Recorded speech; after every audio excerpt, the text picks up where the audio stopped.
Should wait for a while for everybody to join. 2 minutes past. Maybe I can just do the introductions. Good afternoon, everybody. Welcome to today's noon meeting, which is hosted by the Environmental Division, Environmental Health Division. And today's topics will be presentations from MPH students that have graduated and who have, there were some interesting findings with this research, very interesting topics and interesting findings. So there will be 3 students who have, sorry about that. Okay. Who have completed their, the 3 of the students that have completed their MPH will be presenting. Sorry about that.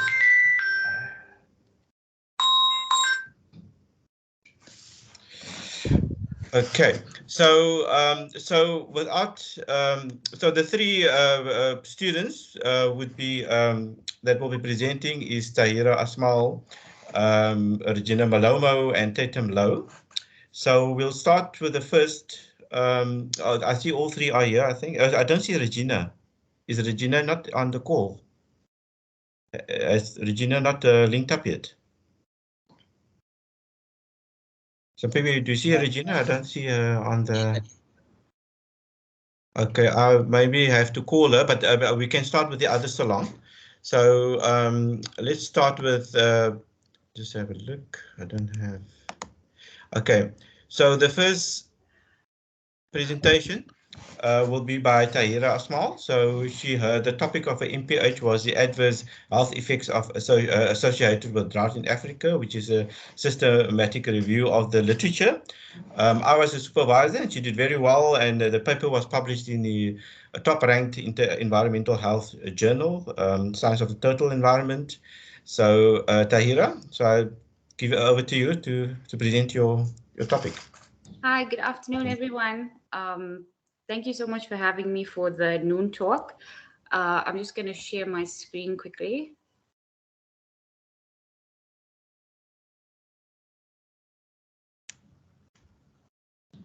Okay. Yeah, it's working now. Okay, I'm just going to leave it in this way. I'm really sorry, but yeah, my laptop's acting up. So just a brief overview of what we're going to be doing. We'll discuss just drought in Africa very briefly, then focus on the methodology, the results, study limitations, which there always is, and implications for research, and finally to end off with the conclusion. So I'm pretty sure we know that water scarcity is beginning to increase throughout the world, and that it's predicted by the year 2050, 52% of the world population will reside in areas that are water stressed. This is obviously due to the effects of global warming, where we have a rise in temperature, we have decrease in precipitation events, and more frequent episodes of drought. And then Africa is particularly vulnerable due to our high exposure to climate extremes and the low adaptive capacity in many regions. When we conducted the research in 2019, when we began, there was no previous reviews conducted in Africa, which was exploring the Drought Health Association. The only study at that time that had a synthesis of evidence was the literature by Stank et al. And they focused on drought globally and the health effects associated with it. So we decided to do it more specific to Africa. And then we took it from the last period that they did sort of a systematic search. And I think that was from 2012. So we did it from 2012 to 2019. Okay. Then just in the methods itself, like I said, we built on the Stank et al. Study from 2013. So we use various databases, electronic databases, and we search for grey literature as well. And we use different databases, including PubMed and Web of Science and Africa-wide. And the search strategy, which is very detailed in the supplementary information of the published paper, included keywords on drought, health, and then a list of African countries. And then the articles were reviewed by me. And then in cases of ambiguity, I consulted with my supervisors, which is Prof. Dalvi and Dr. Abrams. Then we went on to screen the studies, and we looked at the specific inclusion and exclusion criteria. Like I said, we took studies that were published from 2012 to 2019 for the inclusion. We did those that were published in English only, those conducted in Africa, and those that showed a clear association between drought and adverse health effects specific in humans. And we looked at observational studies, comparative and non-comparative studies. The studies that were excluded were obviously those published before 2012, those in a different language, a region other than Africa, and those that address effects of drought in other species, which is like microbial growth. And then when drought was unrelated to climatic conditions, those studies were also excluded. Okay, and then we ended up with a total of 1,943 studies, and after a very, very long screening process, we actually ended up with 15. So that was quite a few for how many we actually got. Okay, and then for the results, so once I actually read through all of the articles that were going to be included, it was clear that they sort of fell into three categories. One was nutritional health, which included things like malnutrition, underweight, stunting, mortality, which is under 5 death rate, anemia, and then disability. Then the second category was waterborne, water washed, and water-related diseases. As expected, when you have drought, you have decrease in water availability. So we had an increase in diseases like cholera, diarrheal diseases, scabies, vector-borne diseases, and malaria-related mortality. And then the other interesting one that came up was health behaviors, and that had to do with HIV prevention. Okay.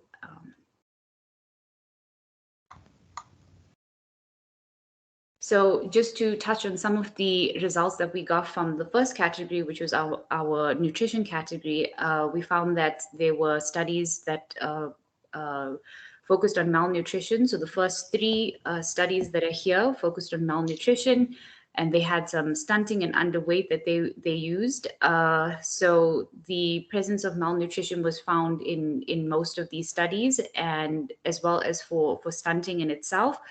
The Kiyonki et al. 2017 was a build on the 2016 study that was here, which looked at wasting and stunting and underweight, and then looked at it in the presence of conflict and whether that was actually increased or decreased when conflict was actually added.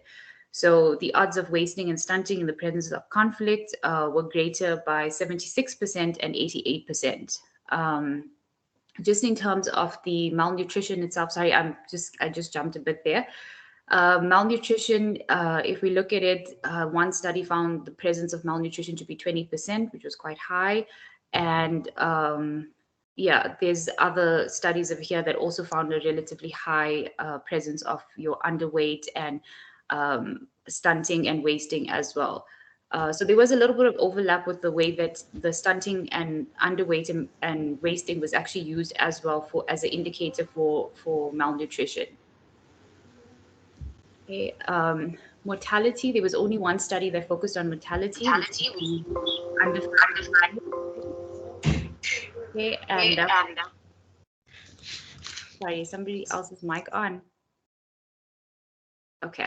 So yeah, so the under 5 death rate, that basically with this study, we found that there wasn't an association with the under 5 death rate, but we'll discuss that a little further on when it comes to possible reasons for the study not finding an association. And then the next study was the presence of anemia, and that was found to be 28.2% in 2014, 26.8% in 2015, and was associated with an increase in stunting in children as well. And then the last study was a South African study, and this study focused on the exposure to drought and whether it resulted in disability later on in life. And the study did find that there was an increase in disability if children were born during a time of drought. Okay. In terms of our waterborne, water washed, and water-related diseases, we found that there was a number of outbreaks for drought period during, sorry, I just want to get my cursor. which has disappeared. Okay, sorry. The Rickman study did find they basically compared periods of drought and periods of flood to see if there was an association with cholera outbreaks, and it was found that drought was actually higher during your periods of drought compared to your periods of flooding. Alexander focused on increase in diarrheal diseases, and they found that it was high during dry season compared to your wet season. The other studies also focused on, oh, sorry, the Pandey study also focused on diarrheal disease, and they found that the prevalence of it was 22.9%. Then there was the other study, which is focused on scabies, and it was found that scabies was actually, okay, sorry, here we go. So Mbiale found that the prevalence of scabies in the sample was quite high. It was 34%, and it was more for children and young adults that were developing scabies compared to adults. Then Anayamba looked at high temperatures together with severe drought, because both of those sometimes occur simultaneously. And then they found that there was an increase in breeding of mosquitoes, and we found that there was prevalence of dengue fever, as well as dengue fever outbreaks were detected in those three countries. And then Bakshi focused on malaria infections and found that these were adverse climatic conditions decreased mortality related to malaria infections. Okay. And then the last one was health behaviors. So during times of drought, it was found that females in urban areas were 5 times more likely to engage in selling sex, as well as 3 times more likely to experience forced sex. And in females in rural areas, condom use was reduced. So this is an important finding, because of the fact that many countries have existing high burdens of HIV. And you compound this in with a climatic condition, and it makes everything much worse. Okay. So some of the study limitations is that we only use studies that were published in English, and the study time period was limited. As we said, we were doing a continuation of an existing review, and there was no formal assessment of the quality of evidence in most of the studies as well. And then implications for research, obviously with an increase in the frequency and the intensity of drought, it is more imperative for us to have more objective drought monitoring systems in order for more conclusive studies to be conducted. And then studies showed vulnerabilities are linked to socioeconomic factors, which I haven't mentioned here, but in a lot of the studies, people would discuss, factors that contributed to the existence of some of the adverse health effects. So, for example, with malnutrition, one of the socioeconomic factors there was education, and specifically the education of the head of the household. And then future studies to look at the extent to which these factors will affect health in the context of drought is quite important. And currently we are Dr. Abrams is leading a study where we are looking at at developing a health vulnerability index, which will take into account these socioeconomic factors. And this particular study that's on the adverse health effects of drought will also be included within the health vulnerability index that we hope to develop. And then the last part is the impact of climate extremes on mental health could be explored in more depth, because we didn't actually get many studies that included that. And then just as a conclusion, the reason that we would find differences in health effects that were reported, specifically earlier on, I mentioned that one study did not find evidence of under 5 death rate, and that could be because of, disease profiles may differ between different regions in Africa compared to the rest of the world. There's better preparedness in some regions, especially those that are drought prone. So the association may have changed since 2012. There could be under or over reporting of health conditions in Africa, particularly when it comes to things related to mortality. There's shift in focus to more preventative measures to reduce the effects of climate change. And then again, sorry, underreporting I've listed twice there. and there's limited data from African countries, and then poor quality of data from African countries compared to other regions as well. So all of these things are important for us to look at, especially when it comes to developing a better adaptive capacity. You can only know how to prepare if you know the full extent of a particular situation. Okay, thank you so much. Thank you very much today. It was a lovely presentation, very nice.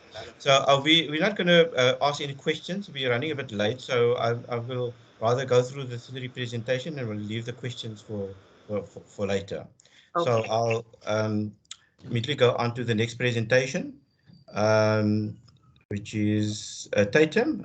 You can present yours. And so the title is Analyzing the Awareness and Comprehension of Pictograms as a Hazard Communication Mechanism to Reduce Child Exposure to Chemicals in Africa, which was supervised by Professor Andrea Rother.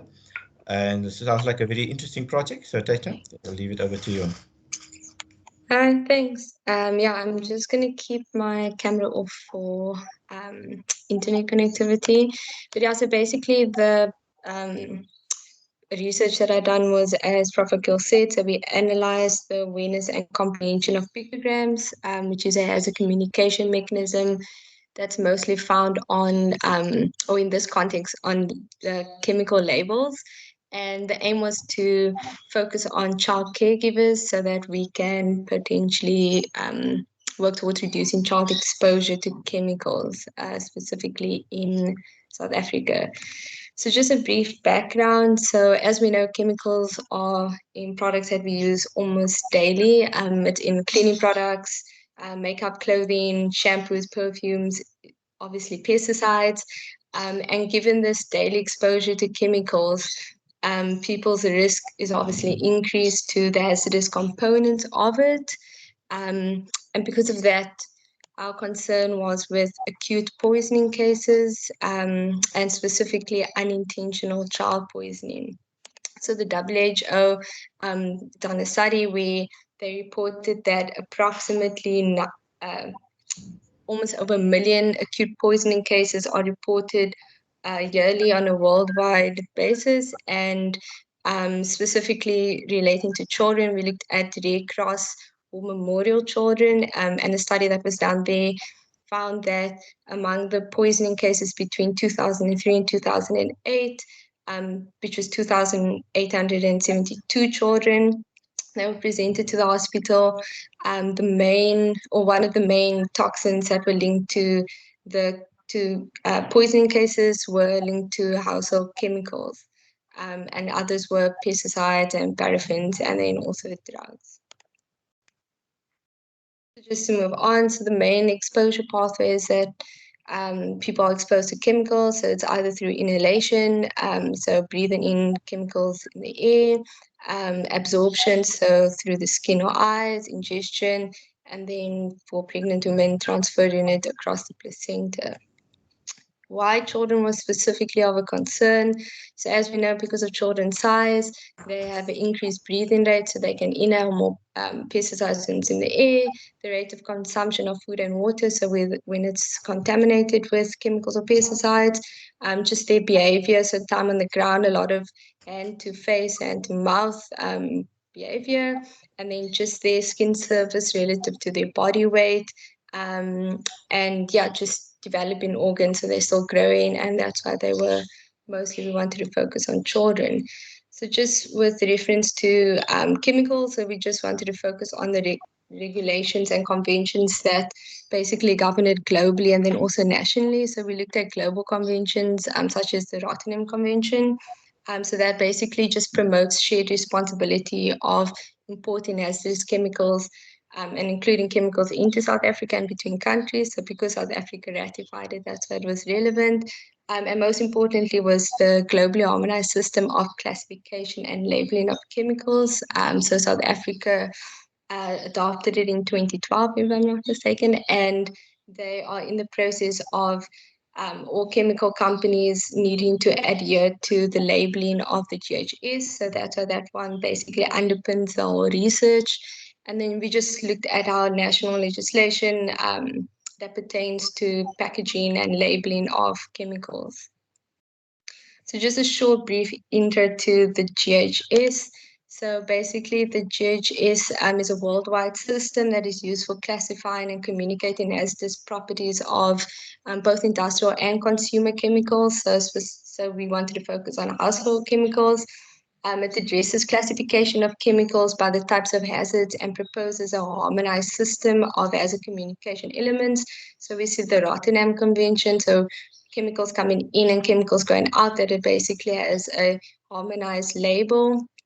And because we have adopted it in South Africa, it's important because most of our products that are being sold in the stores, hopefully I think they're in the process of getting product or labeling to reflect the GHS figures, and some already has the pictograms on.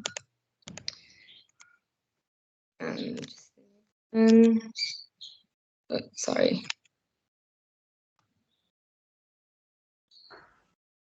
So this is just the 9 GHS pictograms that we focused on. So these ones are already in use on chemical labels, and we'll go into them when we look over the results and the data. But I just thought I'd show these 9 ones. And basically the pictograms, according to the GHS needs to have 6 elements, one of which the elements are the pictogram and the precautionary principle that goes with it. So that's 2 of them. Oh, sorry, CV. I'm having similar issues as you, Tahira. Okay, so the gaps in the literature.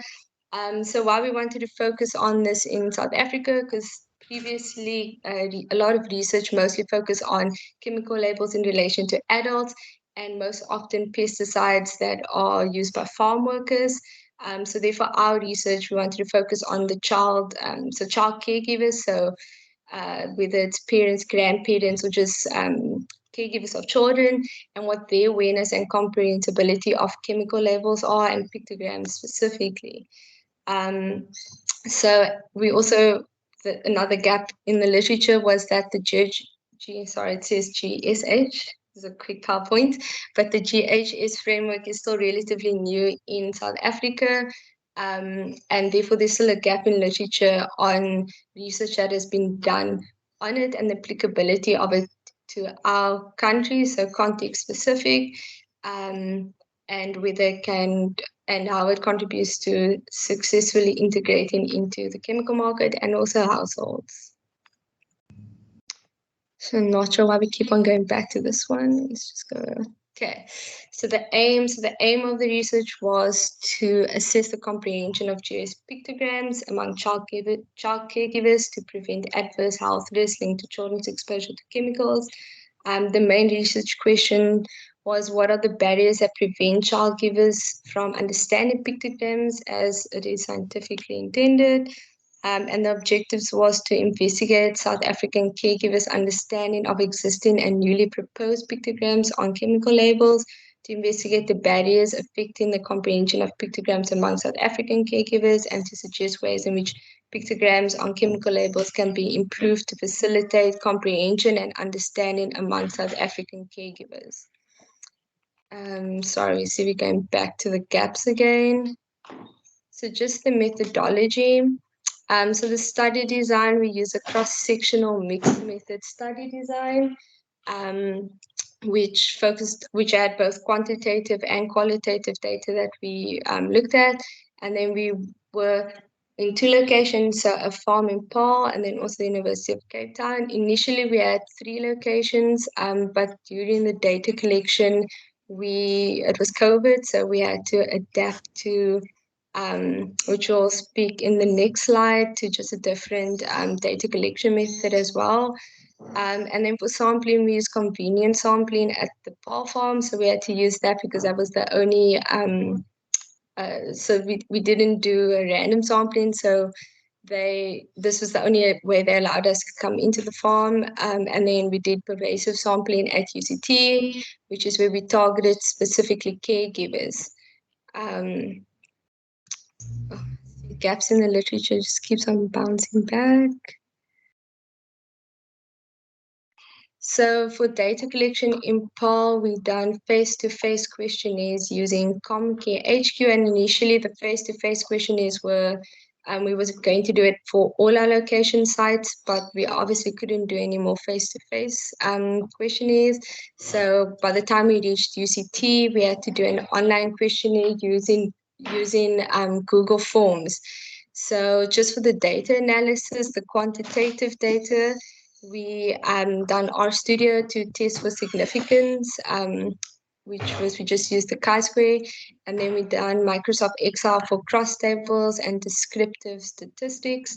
And lastly, for the qualitative data, we use open-ended questions. So the open-ended questions were analyzed according to predetermined themes, where we use a codebook analysis, and that was linked to the theories identified in the literature.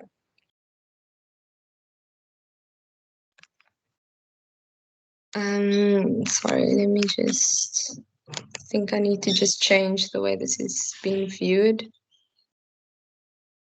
There we go. Okay, so we went over that. So this is just the different figures that we had. So the one was pictograms referring to keep out the reach of children. So that was one of the precautionary principles that the GHS tasked him once to include. So we wanted to find out which pictogram best describes the precautionary statement. Then we also looked at the 9 existing GHS pictograms and just wanted to understand the current comprehensibility of those 9 pictograms that are already being used. So this is just, again, sorry for the spelling mistake in the caption.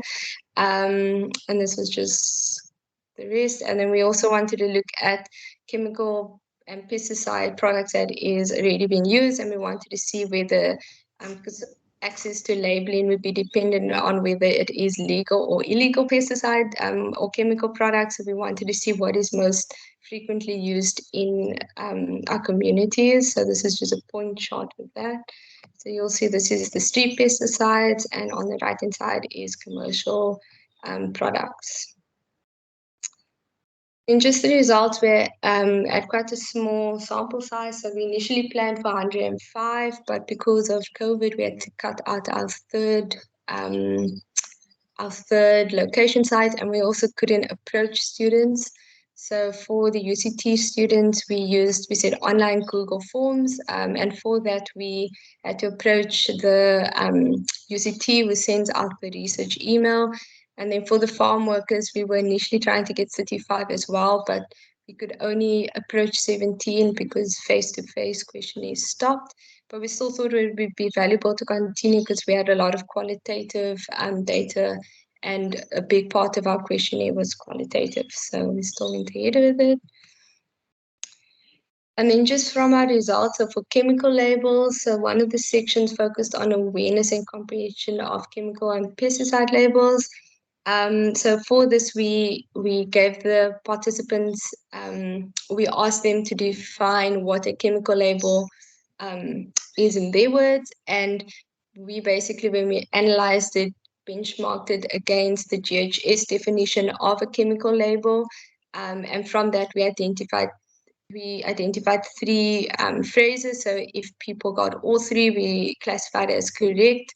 And if they got less than 3, I think it was 3 correct, 2 was partially correct, and 1 to 0 was incorrect. So the majority of the students' responses were correct. So they were all in. So 75.9% were in line with the definition of the GHS chemical labels, compared to 41% of the farmers who had correct answers. And in the farm worker cohort, 23.5% had incorrect answers. Then the student cohort had only 3.5%. Participants were asked to identify where they recently saw a label.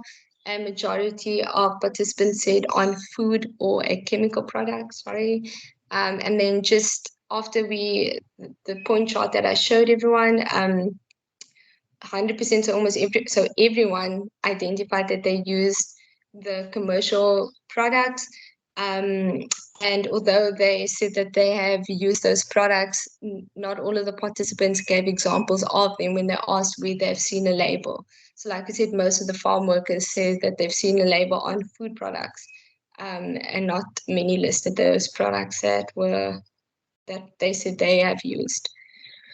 And then just for street pesticide use, so 88% of the farm workers said that they use street pesticides. So these pictures are not from our study, but they are just to show you what street pesticides are. So street pesticides are either decanted into bottles, as you can see below, or they are illegal products that are smuggled into the country and also not labeled.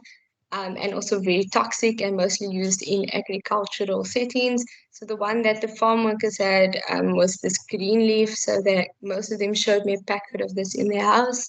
And then from the students, only 31% of the students used street pesticides.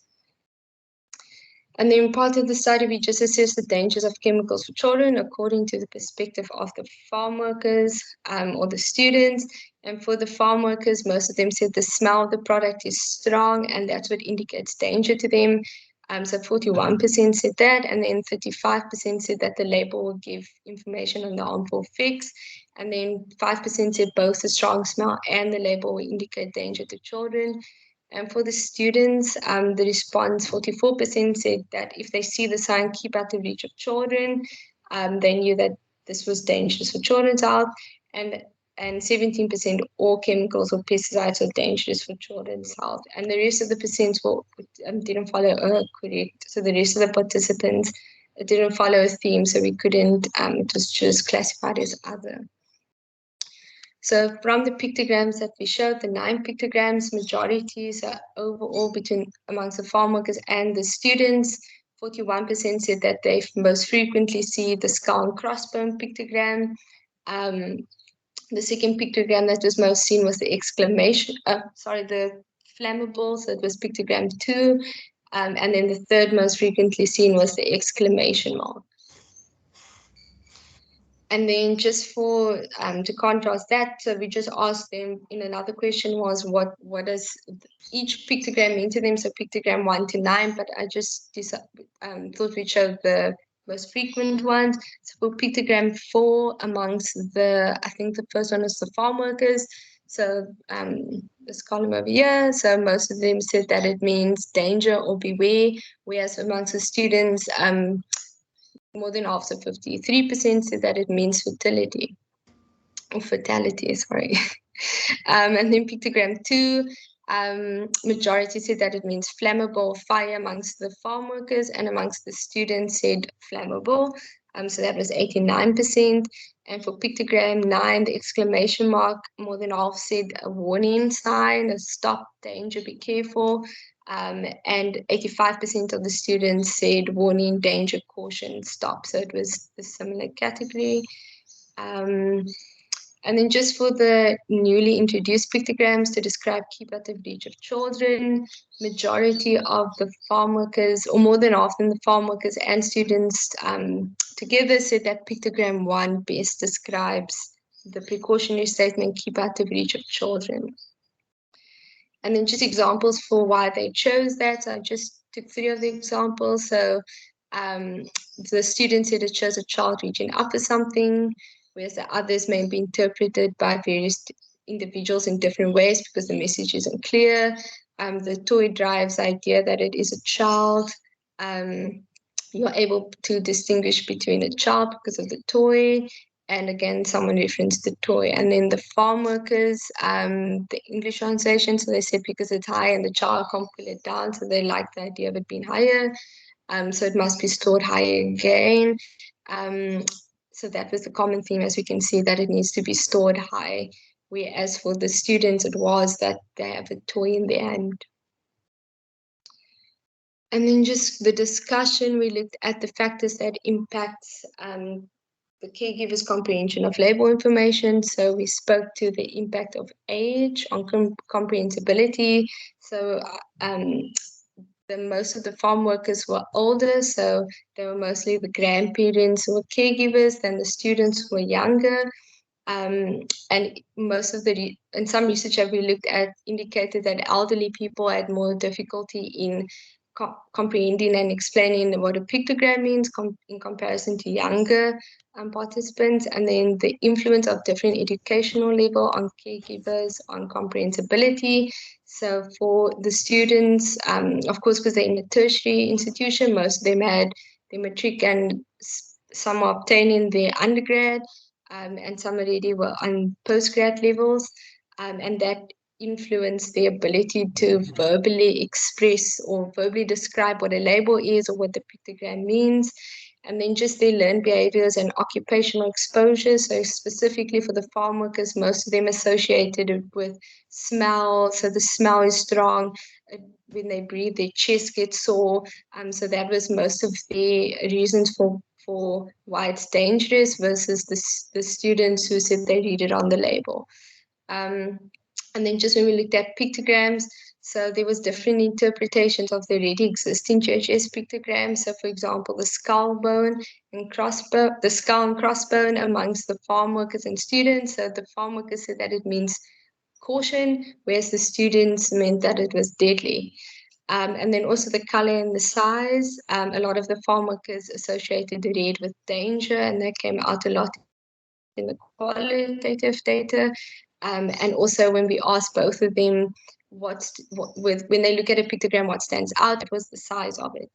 And then just barriers towards comprehensibility was label access. So we looked at the street pesticides and how a big barrier towards understanding or comprehending labels were linked to them not having access to labels. So most of the street pesticides not having a label at all, or having a label that is not on a legal product, so the label isn't consistent with the GHS or doesn't even have information on it. And then just label information efficiency, and that just spoke to most of the students preferred having more words in the label, so they preferred having more discussions, whereas the farm workers preferred the pictograms and having less words on the label. And then just the conclusion, we see that though pictograms and labels play an essential role in hazard communication, it's not the answer to reducing child's exposure to toxic chemical household products, and it is encouraged that the alternative products are campaigned for and be made more easily accessible to consumers, particularly those in low to middle income households.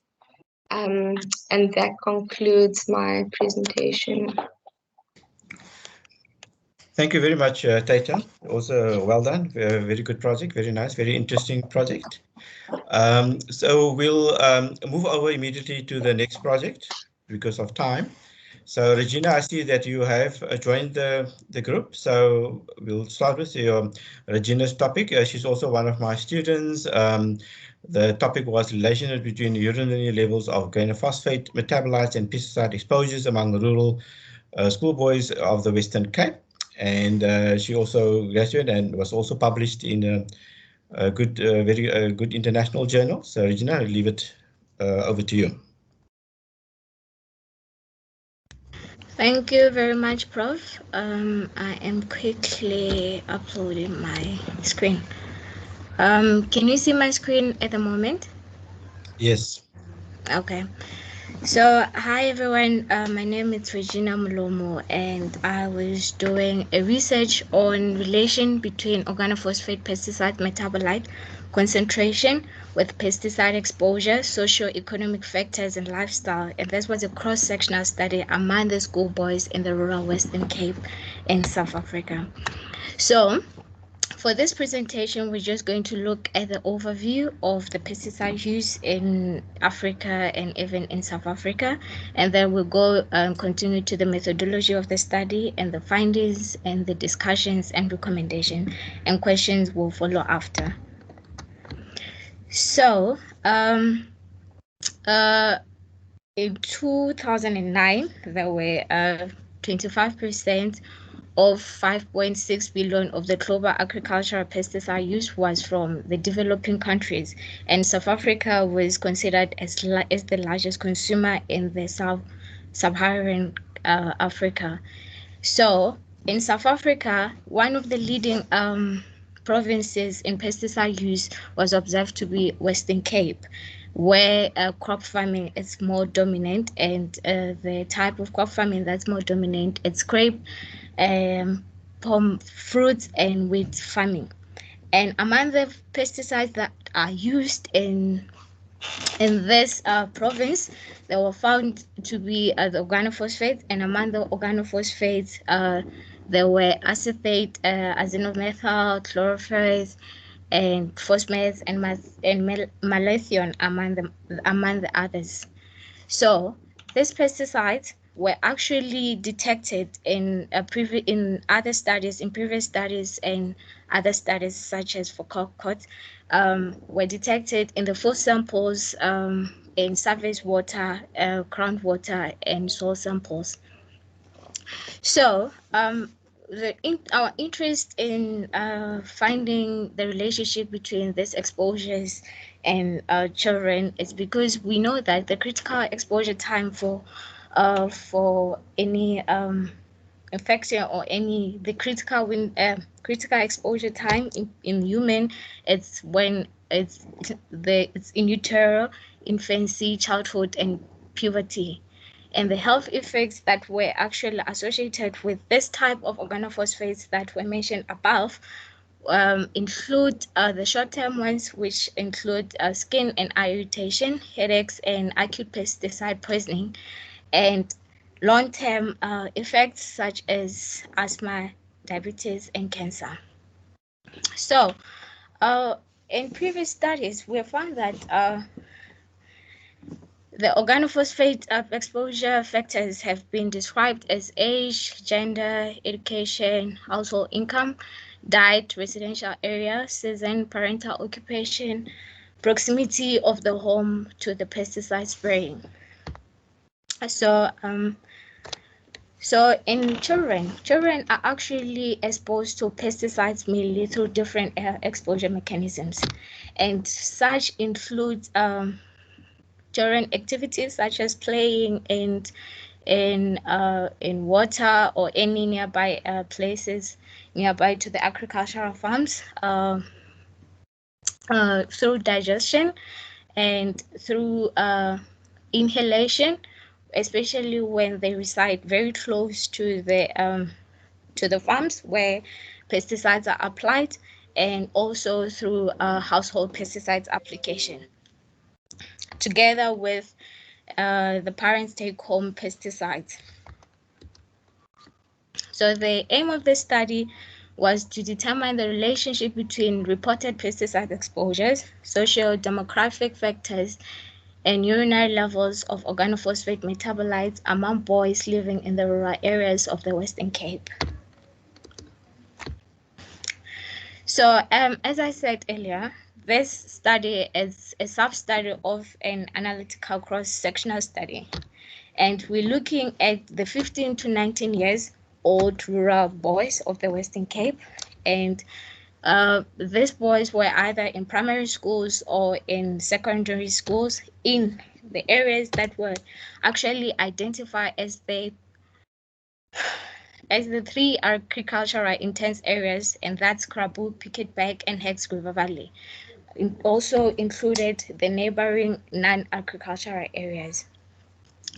So actually, the information about the pesticide exposures was collected through administration of the interview to the parents and the guardians of the boys using the mobile technology.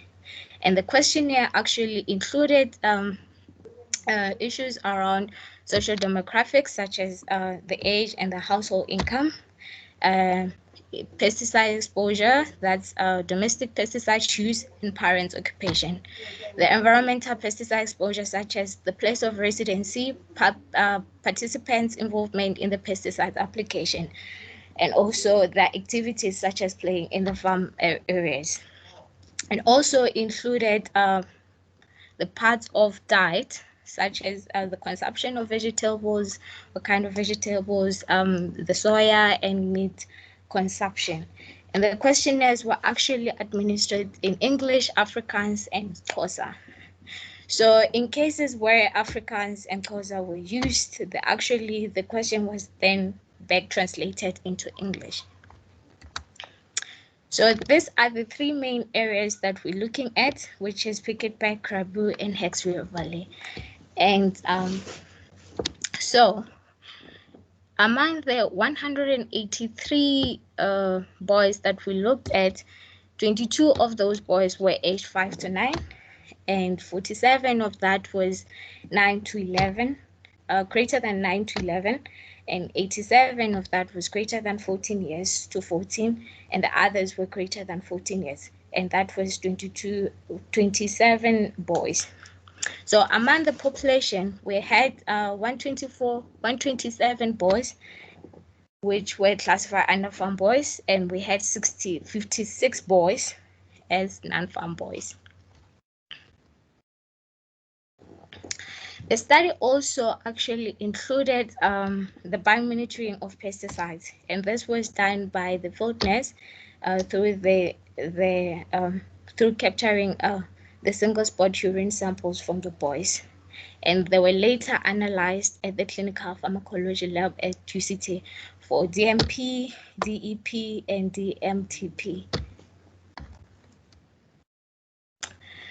So before this study was carried out, there was a pilot study, and including 3 boys from 2 study areas, where they were used to field test the questionnaire. And for statistical analysis, we used the univariate, bivariate, and multivariate analysis using Stata 14. And the study actually got the approval by the University of Cape Town Research Ethics Committee in 2019. And we got informed consent from parents and guardians on behalf of participants. So for the research findings, we actually found that farm boys were more exposed to the pesticides as compared to non-farm boys for all the organophosphate metabolites, as shown in this table here. And so looking at different variables such as age, we actually found that younger children who were less than 9 years old were more exposed or had higher DAP metabolites in their urine than compared to boys greater than 9 to 11, greater than 11 to 14, and greater than 14. And actually, Krabou, we found that boys that actually resided in Krabou had more metabolites compared to others, which is Worcester and Piketberg. And also, we found the association between higher metabolites in boys with living in a farm and eating crops from the vineyards, and also eating crops from the family gardens. So looking at only farm boys, we still found that younger boys had higher metabolites compared to the other boys, and also Krabou was still associated with higher metabolites than the other 2 areas, which is Hex River Valley and Piketberg. And also we found that among the sources of drinking water, children that were living in the farms, those that were actually having drinking water from boreholes, river, the farm dam, or the river water tanks, they had higher metabolite concentrations compared to those that actually consumed water from the other sources of drinking water. And we still found that eating crops was also associated with higher metabolites, the same as eating crops from the garden. So for the discussion, age and study area were strongly statistically significant predictors of DAP levels in boys. Household income, member of household working with pesticides, living on farm, eating crops from vineyard were not statistically significant. When including only farm boys, we actually found that open water source was an additional non-significant predator. association between age and DAP levels was consistent with the 4 other studies which was done in US and in Canada. And other factors that we actually found to be associated with higher DAP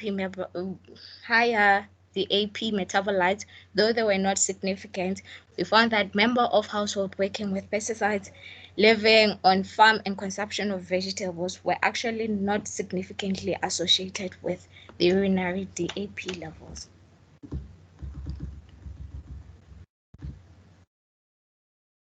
Sorry about that.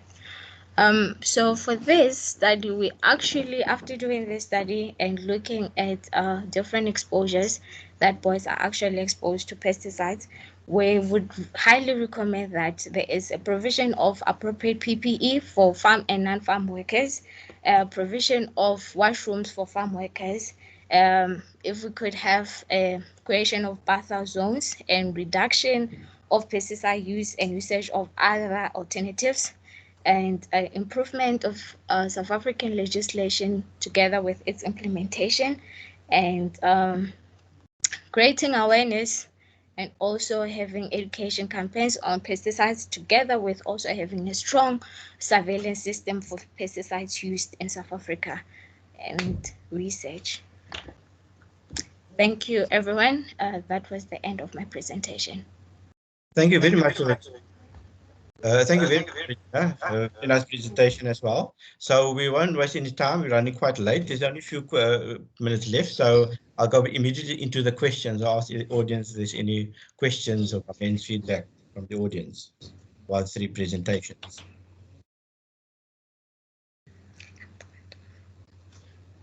James? Yes, thanks very much to all. A question for Tahira. Tahira, I might have missed it, but how much of a limitation was the lack of studies from vulnerable countries in the developing South? Sorry, please repeat your question.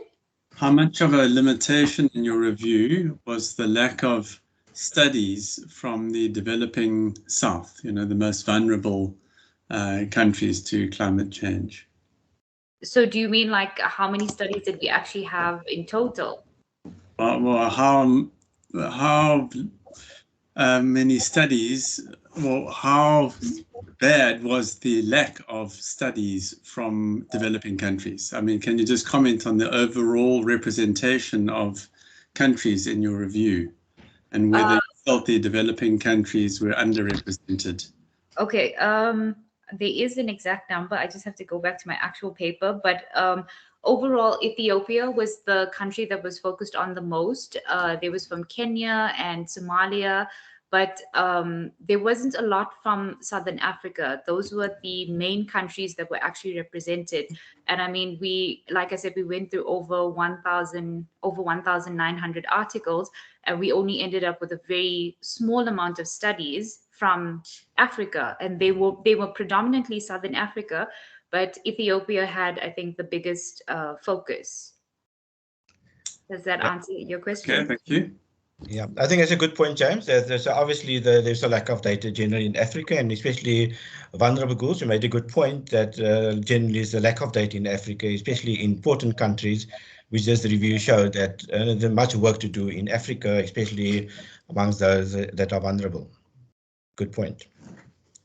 Next question.